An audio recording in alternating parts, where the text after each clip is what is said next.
So the rest of the country always loved Detroit, and ever since I've been coming to Detroit, it's been this way. I think this is a 10-year anniversary. I first came to Detroit to do a lecture in 1994.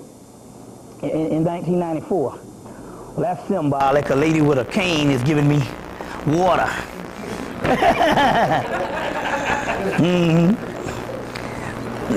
That's a lot of love there. Yeah. Nah, but I first did I came here twice in 1994.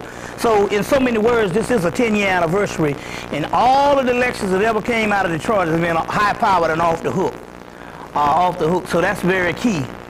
Like I said, we got bibliography. I used to bring more books, but you know, it's kind of tedious these days and stuff. But what I did do is I got a lot of them in my head, and all of the new ones I did write down on a piece of paper, so that we can give you more bibliography, because a lot of new and good stuff that's out. To start right off, let's get right into this thing and all. I guess I might as well go ahead and do the libations now and get that out of the way, so we can get a certain amount of energy.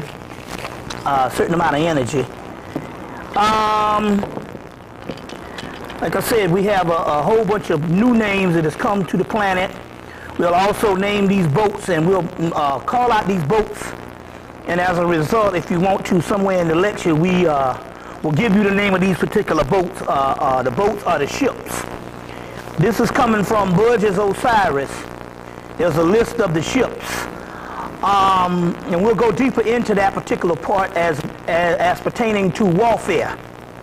As pertaining to warfare, we'll go deeper into that today, on how this thing is done. Remember now, if they can pretty much convince you that the only path to liberation is on the physical,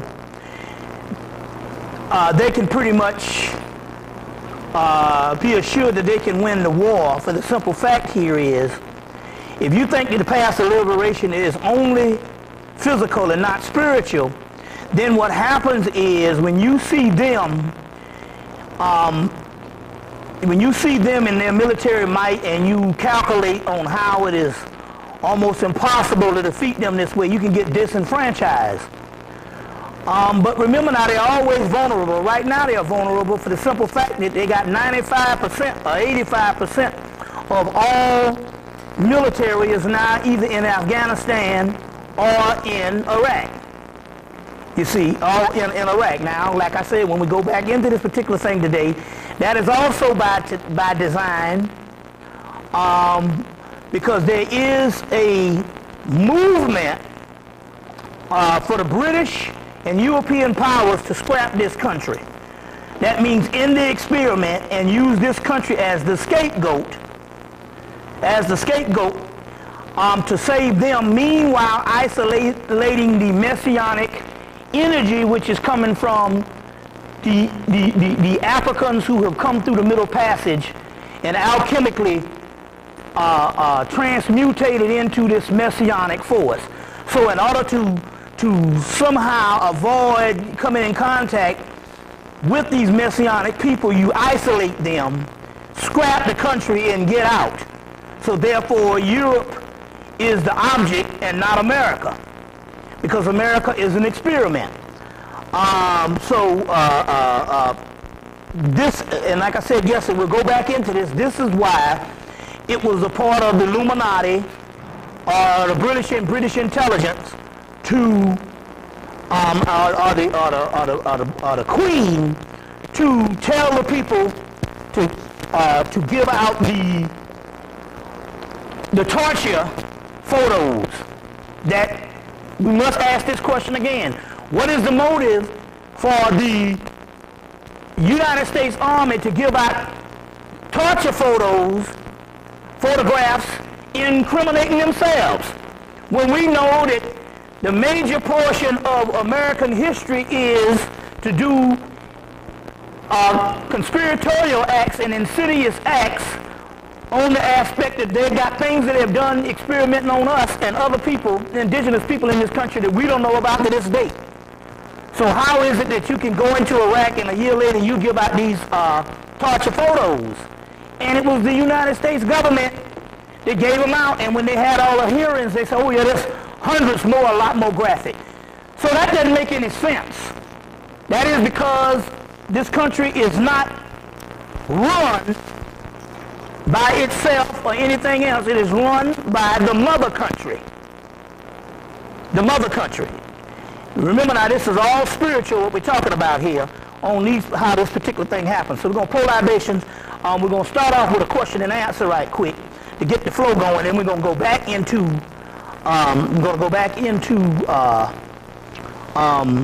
the information. Okay, so like I said, this is coming from the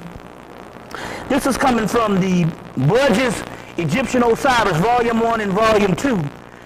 But I'm quite sure if you get the other book that I suggested, Burgess' last book of his life, From Fetish to God in Ancient Egypt, which I think is one of his best books, you will also find these particular boats in that particular aspect. By that time, he had admitted that the culture was black. He admitted that, in so many words, what we was calling polytheism was a form of, when you put the gods together, they represented the one God or the God one. But I like what Asa Hilliard said. What about if the people did worship many gods? Would that be wrong? And they asked the question, and everybody said yes. He said, no, I'm not going by what somebody told you in the past. Let's say if you never heard that one God is better. What if they worship many gods? Would that be wrong? Well, if you take out of context what somebody prepared you for, and you know, and indoctrinated you on, it wouldn't be anything wrong with it. You see what I'm saying? It wouldn't be anything wrong with it. And later on we find out that in actuality it is a debauchery and somewhat is a malfunction in the particular aspect, because the one God that you happen to be worshiping is the male God, which in so many words is either the son of the mother or the abortion of the mother. You see what I'm saying?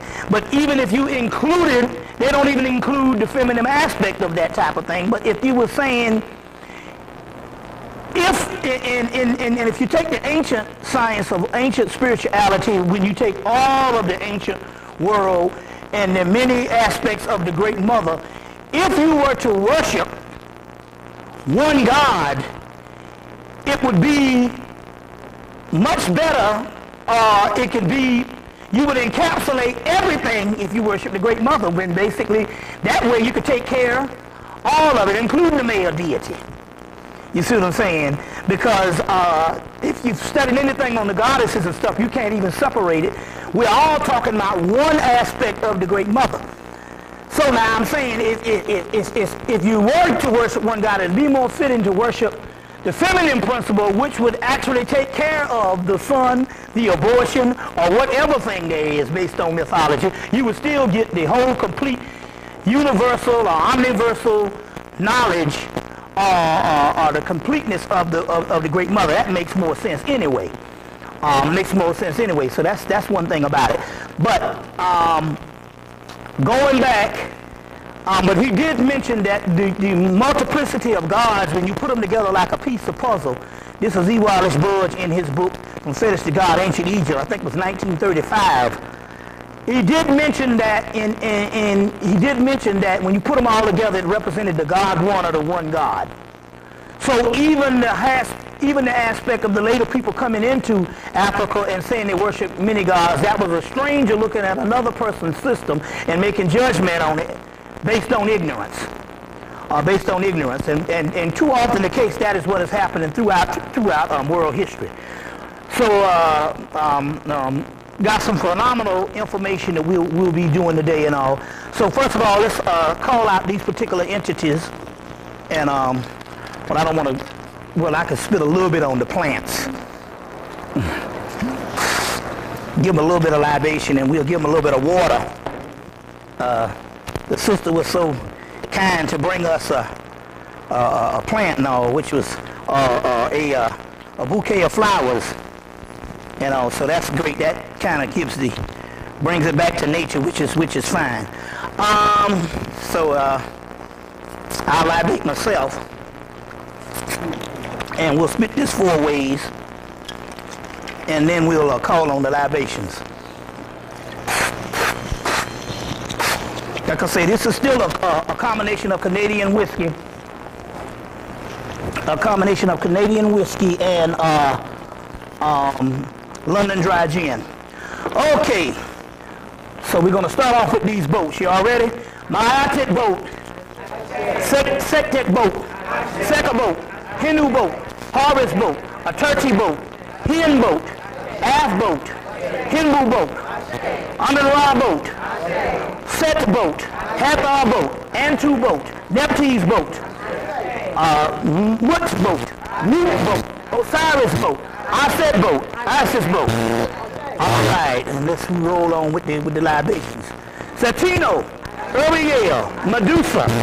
I say that because it represents the 3 sisters. There's 3 sisters, 3 ancient sisters.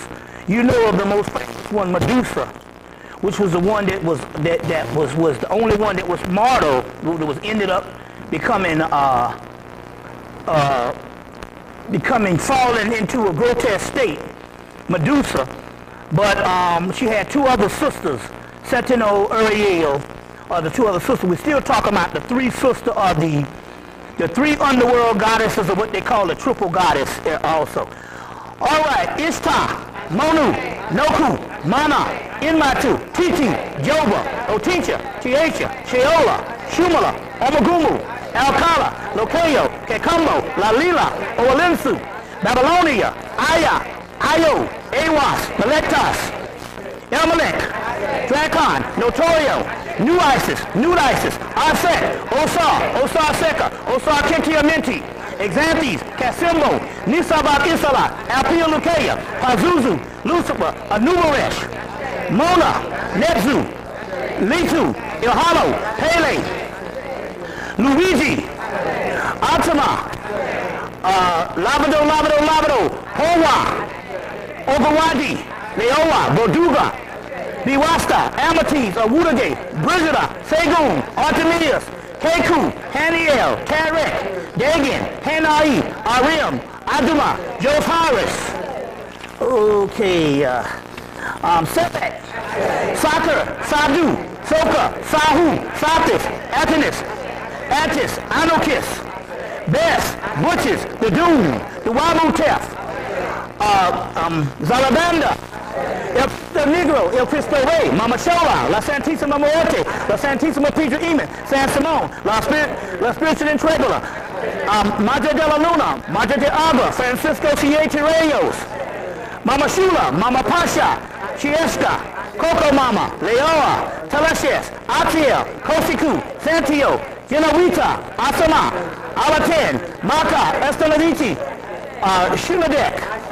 Oh, we got a Rady, Tandy, Mut, Newt, Hadit, Raha Chewit, Medusa, Hermaphrodite, Shiva, Rudra, Pravati, Sati, Malku, Bina, Eros, Dionysus, Tanit, Malita, Belet, El, Mim, Demuzi, Ashura, Venus, Astarte, Aphrodite, Barbello, Baba Yaga, Melafine, Atalanta, Arescabu, Yamalawedo, Edowedo, Assembly, Azuli, Bridget, Olokun, Yeminya, Melafine, Gargin, Arescagal, Echidna, Hecate, Yamada, Persephone, Sophia, Gaia, Kundalini, Hermanubis, Athenas, Metronet, Pan, Tammuz, Adonis, Baal, Nim, Demuzi, Melectas, Chrysalis, Pegasus, Yama, Sutneset, Sutnubit, Subha, Apep, Aphopis, Newt, Mut, Apit, Tyert, Nevert, Nagaz, Mamu, Metatron, Metronet, Nakumpa, Umbelinga, Unkulu, Umbaba, Uwawa, Kangu, Tayamat, Bacchus, Phanes, Cupid, Harpocras, the baby Krishna, the baby Buddha, Eros, A few more, y'all. Okay. Hemmitt, Apep, Hemmitt spirits, Hapi, Pata, Camothus, Canoon, Nile, Lamayin, Lamat, Bel, Bes, Thou, Bim, Beelzebub, Kakshidi, Lilith, Layla, Amat, Lilitu, Sut, Sat, Suthar, Herubahutit, Enochian spirits, Enoch, Azazel, Samaza, Samuel, Delilah, Samson, Samuel, Atan, Adani, Adan, Hamaku, Hartini, Ain Sada Ura, Ain Sada. Y'all slowing down, y'all retired on me? Bring it up, shit. You call it, okay.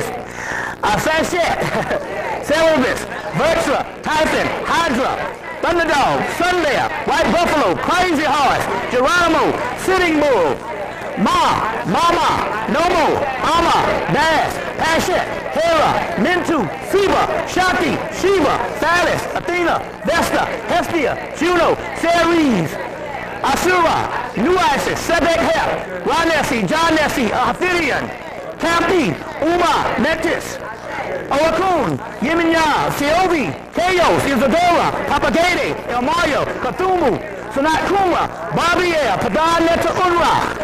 Hold on 1 minute, let's see here. Mithra, Jehu, Abraxas, Lamento, Abraxas, Set of Denki, Set of Congo, Set of Omos, Setos, Mithru, few more you all. Diana, Malkuth, Dinah. Let's see, do we cover enough?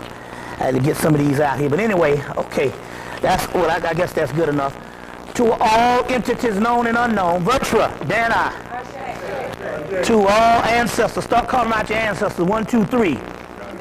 Ashe, Ashe, Ashe, Ashe, Ashe, Ashe, Ashe, Ashe, Ashe, Ashe, Ashe. So my family, Hemmitt family, Davis family, Shaw family, all my family members, to all ancestors known and unknown, Ashe. Okay, which is very key here because the ancestral aspect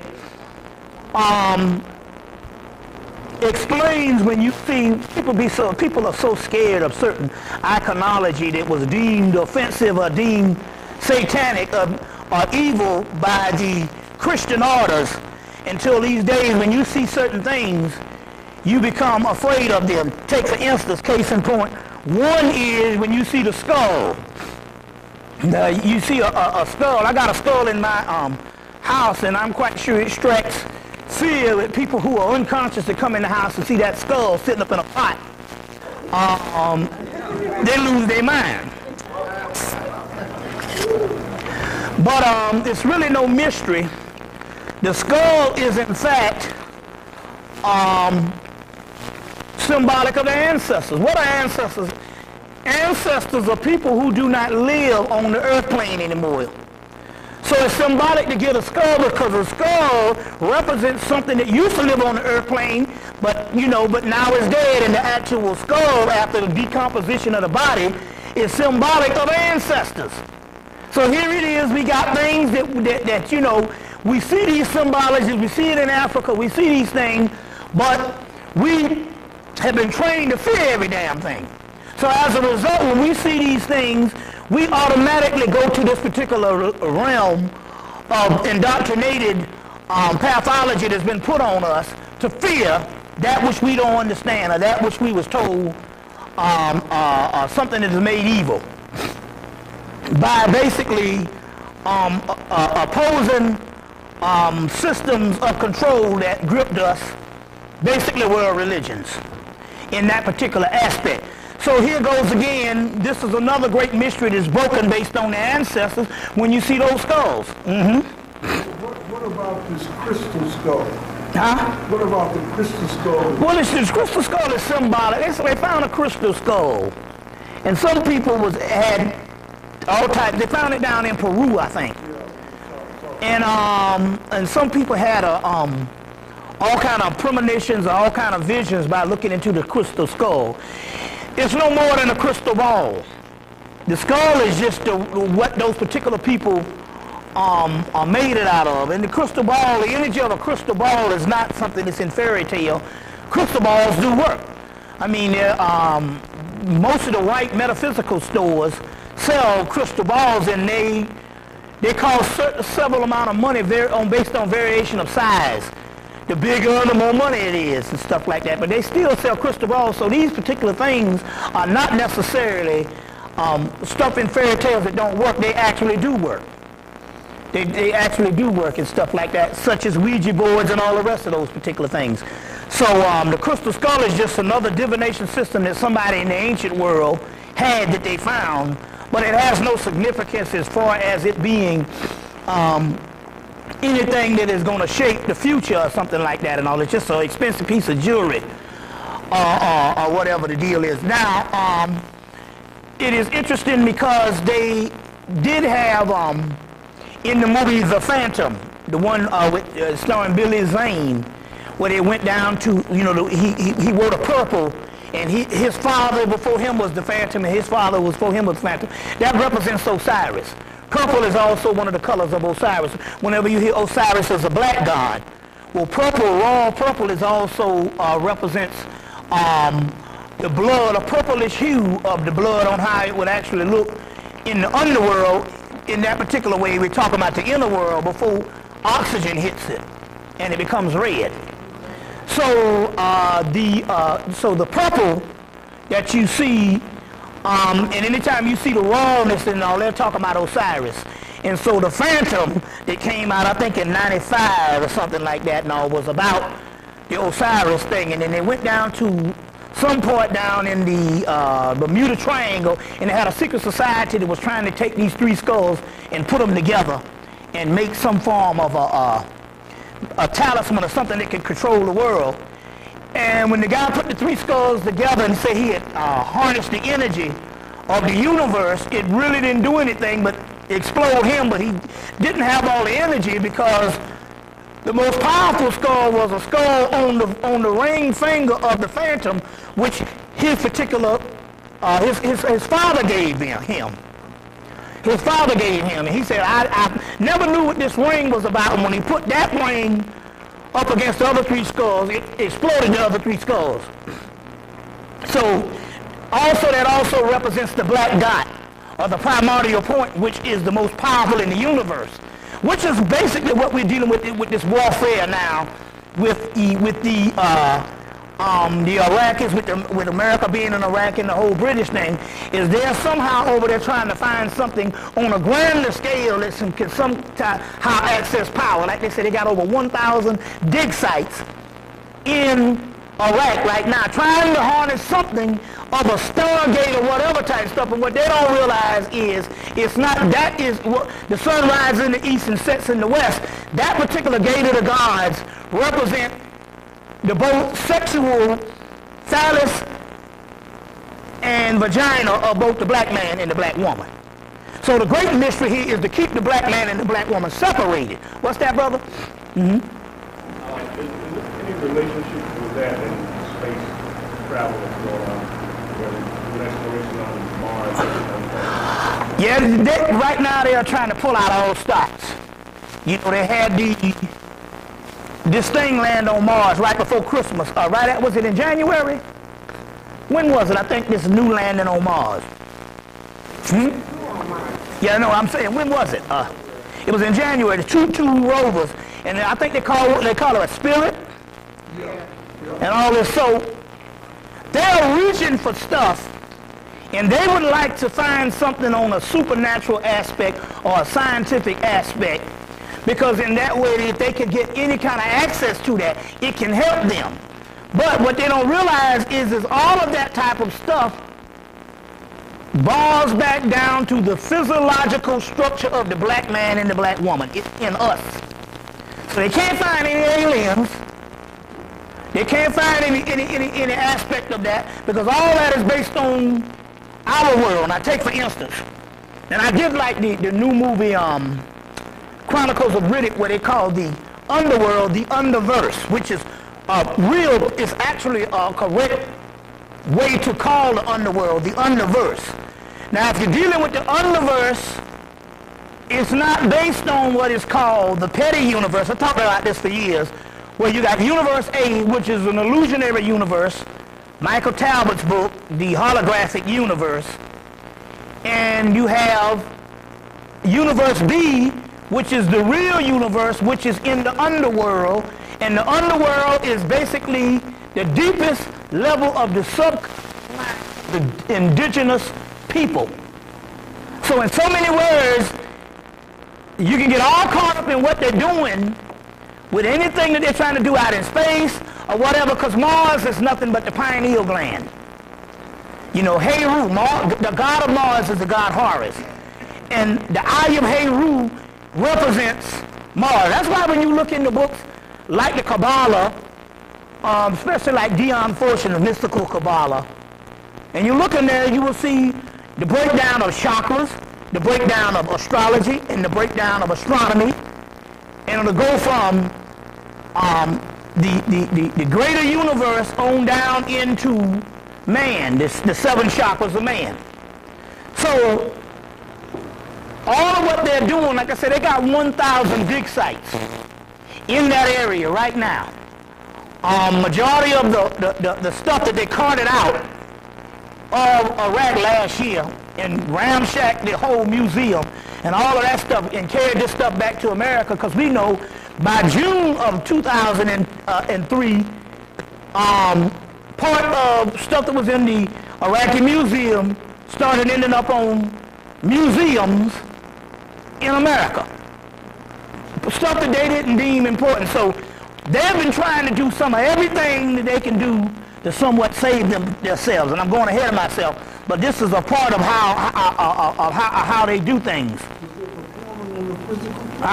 What? They're performing on the Yeah, they're performing on the physical plane, but and so in so many words, whatever the priesthood in that particular area, Northeast Africa, because we do a disservice by only focusing on Africa, because Africa is because that whole what they call Mesopotamia, Samaria is nothing but the Africans nation. If you want to say something, the black nations.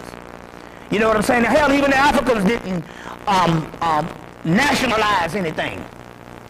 The indigenous people, the whole concept of a national identity, you understand what I'm saying, is a later concept. So all of that is our land. So even that, so if it's all, well, for modern terms, let's say the word Northeast Africa. If it's all Northeast Africa, then we must now go back and find that the Tigris and the Euphrates is very significant, just as well as the Nile. You see what I'm saying? Because if this is a river, if this is a river relating to our indigenous past, and any river, then we say that the Tigris and the Euphrates is very important also too. And why would you fight a war at that particular time? So all of this type of stuff is still, now remember, and I don't know if I brought it, I might have the pictures, but when I was in New York, somebody handed me some pictures of these African people. This was in the 1st of March. And she said, read the caption, and it was these African-looking people was in Mosul, and another place, Mosul, and another one in Iraq, which is 85% blue-black people.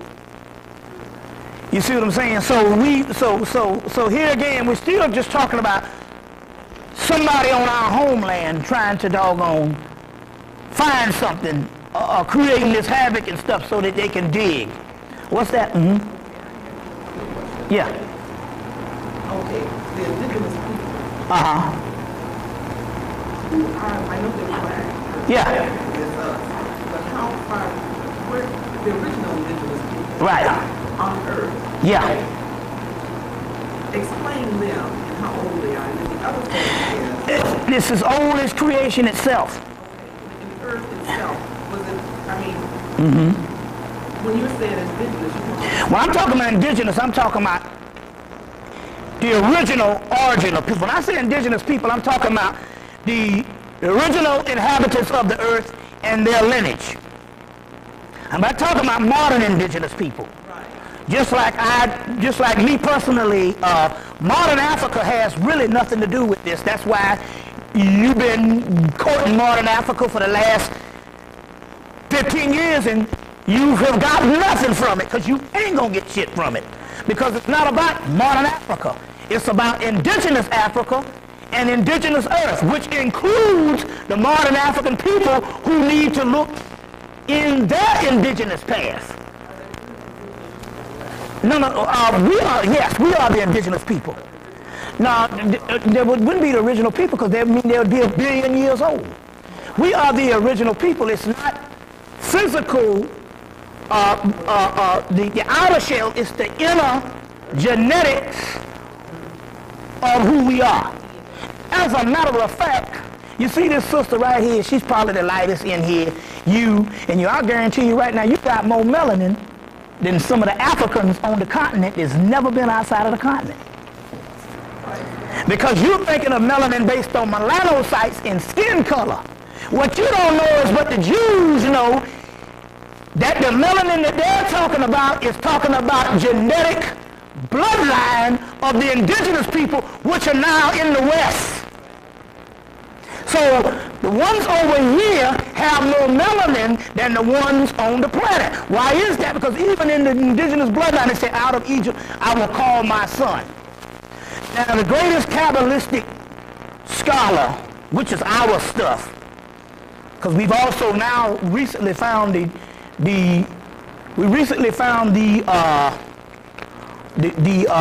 Kabbalah at the Temple of Dendera, as well as the Temple of Komombo. At the Temple of Dendera and Temple of Omo, they got the Tree of Life. No. Listen, I'm talking about indigenous. Africa existed before Spain, right? Okay. Spain is what was carried into Spain. Spain didn't originate nothing. The Moors carried the stuff into Spain. The Kabbalah didn't come from Spain. The Kabbalah came from Hemmitt, the mystery system. You see what I'm saying? The first, when we say the Kabbalah, as far as the Kabbalah is what the Jews are dealing, they got most of their information from Spain. But even the Kabbalistic scholar, Gershom Scholem, which is supposed to be the top Kabbalah scholar, Kabbalistic scholar, died in 1982. And in his book, Mystical Spirit of the Godhead, he talks about the bloodline that the Jews are supposed to be following. He said will be in the West. It will end up in the West. That's why it's important on everything talking about people being in exile.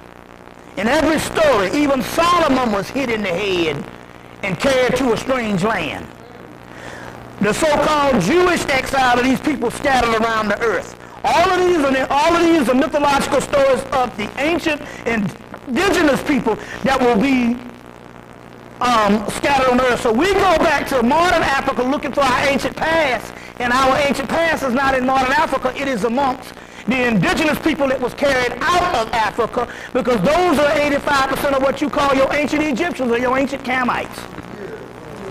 You see, not necessarily that modern Africa doesn't have a connection, but we have been duped to think in actuality, because you have a dark-skinned person and because you have a modern African on the continent, that denotes the highest form of melanin and the highest form of spirituality, and it's not necessarily true. Why we can say that? Because we can find out what has been the most invented principle on the planet of all the 20th century. It has been the Africans in the Western Hemisphere. Bar none, nothing on the planet is outdone us.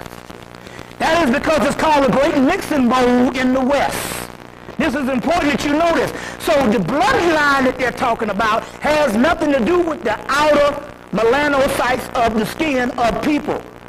Because, because we're thinking that we are somewhat less African because of our skin color.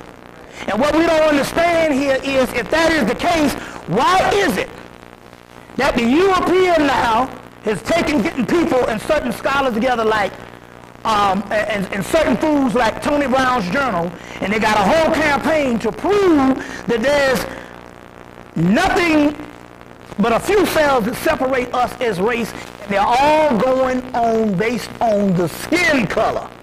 Whereas the majority of the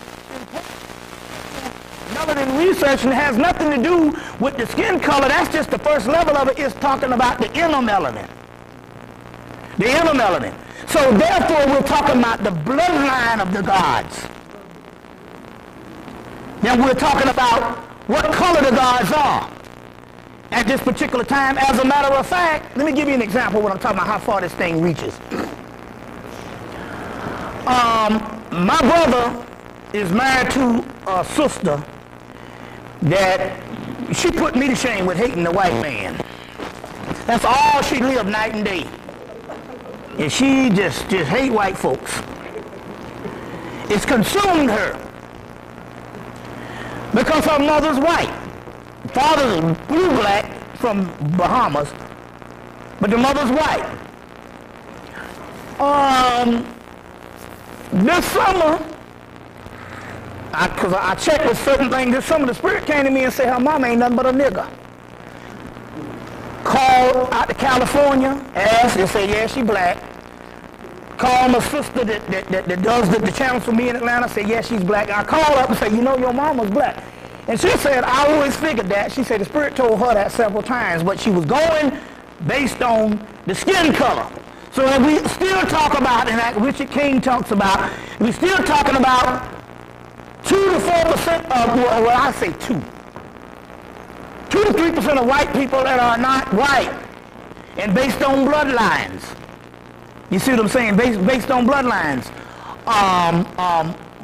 But we don't need to focus on that. We ain't got another million years to find out what percentage of white people got black in them. That's not the point here. We just try to illustrate a point that we getting so caught up in the apparent. And that's exactly what the Egyptians say. The neophyte always looks at what is apparent, what appears before him, and that is never what's really going on, it's what is behind that. So the bloodlines that they talk about is in the Western Hemisphere.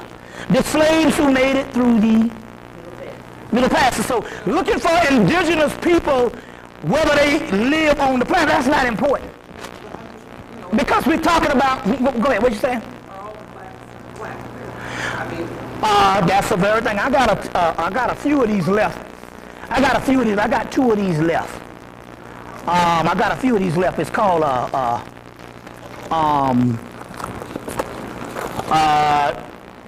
Hemmitt's Dark Side Masterpiece, and I'm explaining something in there that I knew since 1995, but I didn't dare say because number one, we got enough problems with black unity than to say these things. But now since we're talking about things that must be revealed, it is interesting because so first of all, I need to break this down based on because I know everybody's into Hemmitt.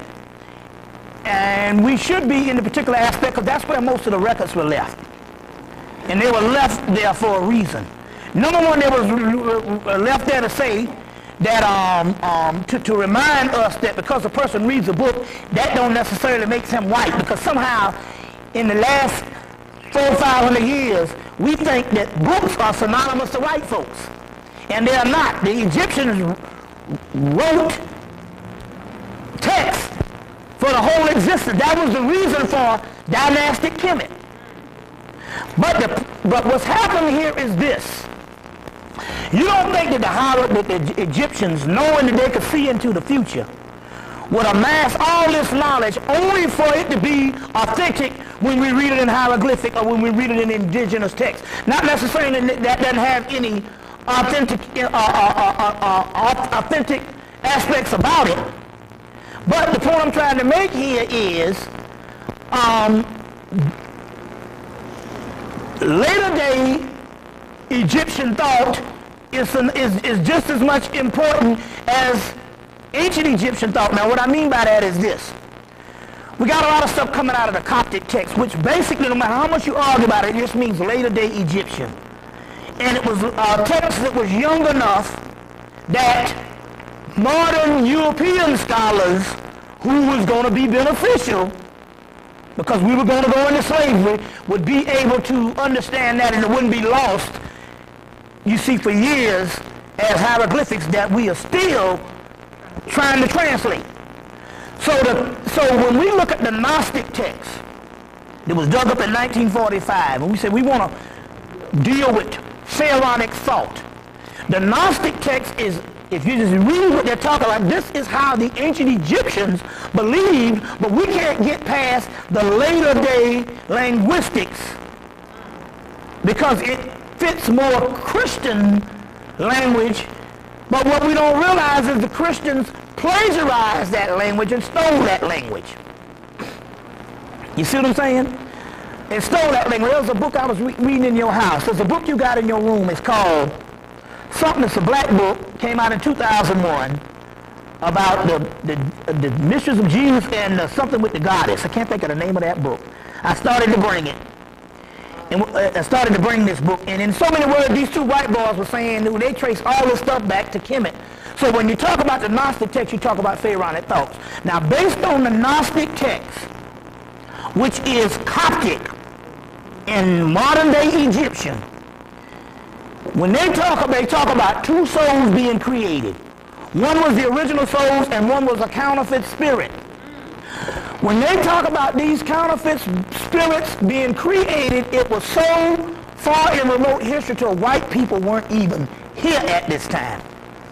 So therefore, they must be talking about a class of black people that are counterfeit spirits. Now, you can take it or leave it alone. I'm just giving you what the Egyptians say.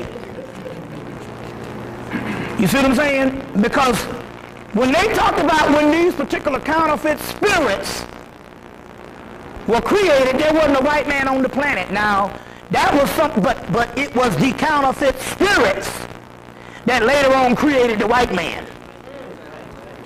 But in so many words, if we just take the Yakub thing, who the hell would Yakub be but a counterfeit spirit? Well, we can break this down out of mythology. We were talking about a certain priesthoods. We weren't just saying that Yakub was necessarily, that's the mythology of Elijah Muhammad and stuff.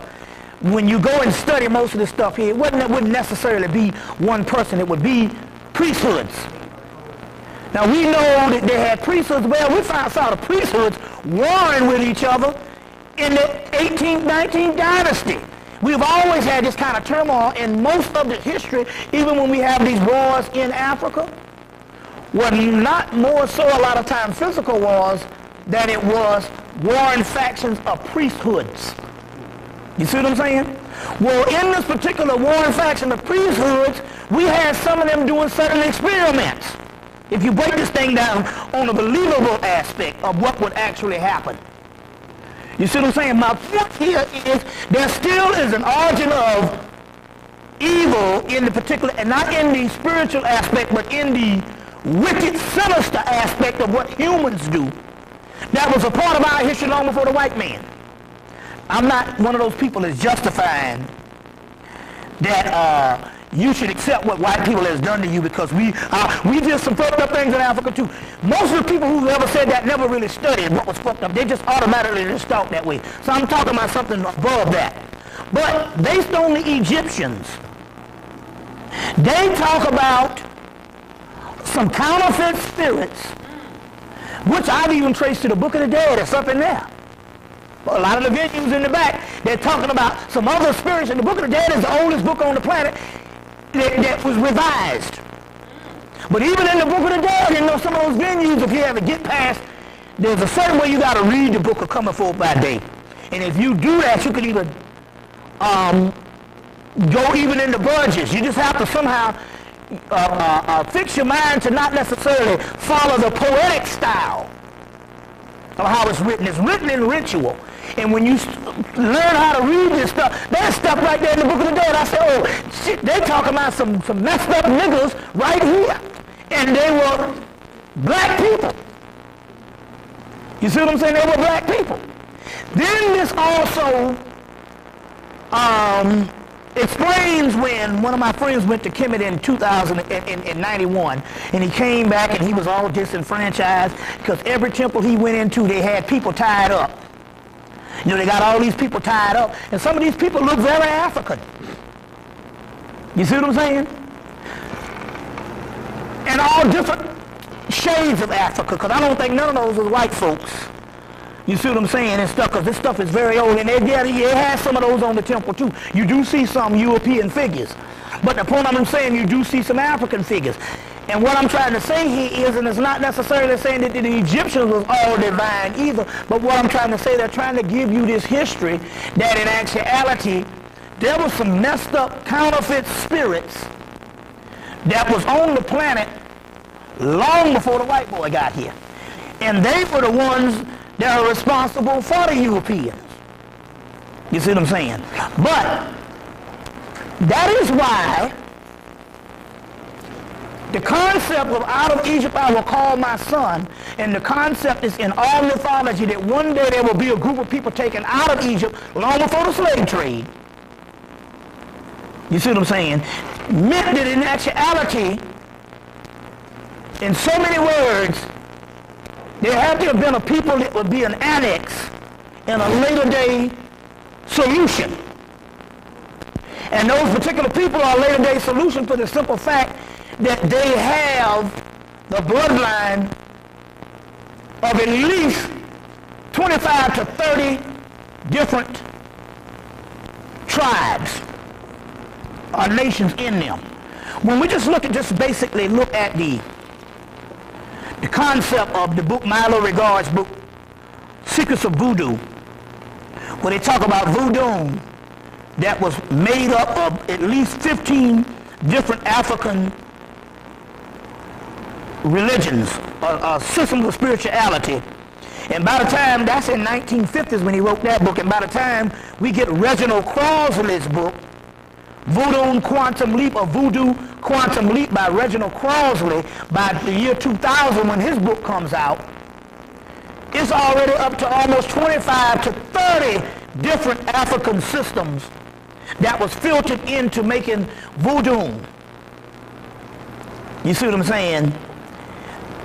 If there were different Africans that came together in the Western Hemisphere to put this spiritual system together, it's kind of crazy to don't think that there is an amalgamation and breeding of these particular Africans, and the religion is only something that encapsulates the genetic process of what is in these particular Africans. You understand what I'm saying? So because if they can count 30 different systems by 2000 that went into making these West Indian, let's put it, Western modern day religions from indigenous religion, that means that they got to be in the bloodline of the Africans, 30 different streams, which is exactly what the Jews know and is trying to fake and indicate, because in Gershom Schrolling's book, The Mystical Spear of the Godhead, in his chapter, the Shekinah, the feminine face of God, he talks about the great mixing bowl of bloodlines that will be in the West, which is material that came from Hemmitt. So the whole concept of the fable Jason and the Argonauts, which is a tale that comes out of the Library of Alexandria, they talk about how Jason, Jason, which is a form of Horus, July, August, September, October, November, which in so many words is talking about the summer solstice only into the combination period of the winter solstice. Jason takes 50 of these, the best heroes are Herus that is throughout the ancient world, and put them in one boat and sail to the end of the earth to get the golden fleece, which is supposed to be the illumination of Christ. So this is a story that is the epitome of what happened to black people historically. It's also the story of Sirius.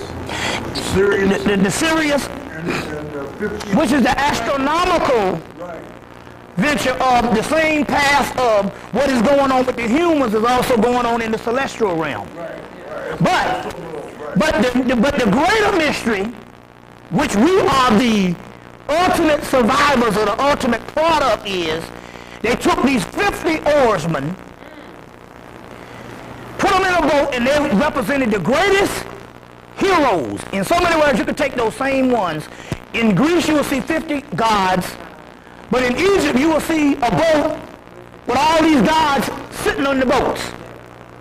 You see what I'm saying? But they take these people, which means the best talents that they have, and they sail to the ends of the earth, Caucasus. Although there's a historical Caucasus, the story goes beyond something that was named after something. They sail to the end of the earth to get the golden fleece, which represents the illumination, or lamb's wool, which is the third eye in all of this and whatever. They go get the golden fleece, which redeems the world, because Jason is an heir to a kingdom that was overthrown, you see what I'm saying, by his uncle, which is the same set type and thing, but is overthrown by people that's masquerading as the royal people, but are not the real heirs.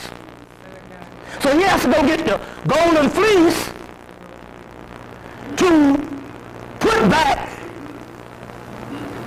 what is rightfully ours. This is a beautiful story, but this is one of the stories that came true. Even the Schomburg Center, and I got it on tape with C-SPAN, had a thing on the Schomburg, which is the combination of the Schomburg's work on the slave trade. And in that thing, the curator of the Schomburg was telling the white folks when they was doing this shit on C-SPAN, he said, you see, our story of the slave trade is somewhat a story of human survival and the best of us becoming a great people based on we had so much spiritual people and unique people that came together to put this one race together. In so many words, this is what he said. This is identical in what the Jews are trying to masquerade when they say that our homeland is Israel. You see what I'm saying? Which is Isis, Ra, and Elohim, which is, and one brother said, well, where did you get the L from? I said, well, you know, El or Al, the word Al, that Jeremiah tells you is another name for Horus, but is another name from Horus. But even in the final plot of the book called Ruled by Secrecy, which is the most scholarly version of the Illuminati stuff that's out, is Ruled by Secrecy. In the back of that book, he talks about El is a Canaanite god, Israel, and which is nothing but a form of Horus, or Set Horus together. It's all stuff. But in so many words, what we're talking about here is they're still talking about this particular bloodline of the gods. Now you're getting all these books coming out about Jesus and Mary Magdalene. And the whole concept about the Merovingian bloodline. You see what I'm saying? That Merovingian bloodline ended up in the West because when they talk about France and whatever, look. Every single nation in this country had their hands in the slave trade. You see what I'm saying? In this world, had their hands in the slave trade. So whatever was meant, they trying to look in France for some stuff. The Merovingian bloodline they're still talking about the same bloodline that they have pinpointed and they know is in America based on this Afrocentric movement. They was looking at this thing, but when the Africans stood up, they knew it all along. He idolized Muhammad and Noble Drew Ali was talking this shit years ago. But when they stood up with the concept of indigenous identity and named the ancient Camites or the ancient Egyptians as our heirs, they say, those are the motherfuckers we've been looking for, because it's prophesied in the Hemmitt. There'll be a group of Egyptians in the last days. So these 50 oarsmen and all of this stuff that they talk about is still talking about the same bloodline. And so in so many words, we have a very high advanced, the highest advanced level of this melanin because it's alchemically processed to be the most advanced chrysomelos. Because it has a mixture of all the African bloodlines in us. You see what I'm saying? So it's more advanced, so it don't matter how light you are or what you got. You think all this damn knowledge I got, that I should be sitting up here blue-black. If we talk about You know what I'm saying? So obviously we know that skin color is not an indication of how much knowledge you got. Now I don't necessarily mean if I was dark skinned it wouldn't make a difference because we have the same blood mixture. But I make that for the simple fact in our minds sometimes when we see light-skinned sisters or light-skinned brothers that somehow they're not as African because we're still talking about the apparent. You understand what I'm saying? Hell, if you go to the modern Africa now, it probably would look different than indigenous Africa of 5,000 years ago. And it's just like all of the Afrocentric scholars used to say. And it's the same thing the white boy is still got us confused about. Africa does not, even on the physical level, Africa was not indigenous of one phenotype. So now you got people right now, they're thinking that the fundamental African, or the fundamental people that we are West Africa, is West African phenotypes, which is talking about wide nose or whatever, the prototypical African. That is not necessarily indigenous Africa. You see what I'm saying? Indigenous Africa, because don't choose right now you can go to Africa. We still need to find out how the fuck the South Africans became lighter. And I'm not talking about indigenous, I'm not talking about people who are the Afrikaners. I'm talking about the indigenous South Africans are lighter than the West Africans. You see what I'm saying? And then we gotta, Doesn't it have to do with the climate? It has to do with the climate. But then again, on the other hand, when we talk about phenotypes, why is it you can go to the Sudan and Nubia and find a person black as 1,000 midnights, but does not have the West African phenotypes? And this is what the white boy has got this argument of a certain descriptive African that they're calling Africa, and anything out of that, they call them Europeans, as well as the Ethiopians and all of that type of stuff. The story here is whatever is on that planet exists in the bloodlines of us. And that's why the last 5 years, 6 years, they've been talking about the bloodline of the Holy Grail. Well, if you study the origins of the Holy Grail is nothing but the cup of the blood of fornications of the Great Mother. They talk about the blood of the Great Mother is the Holy Grail.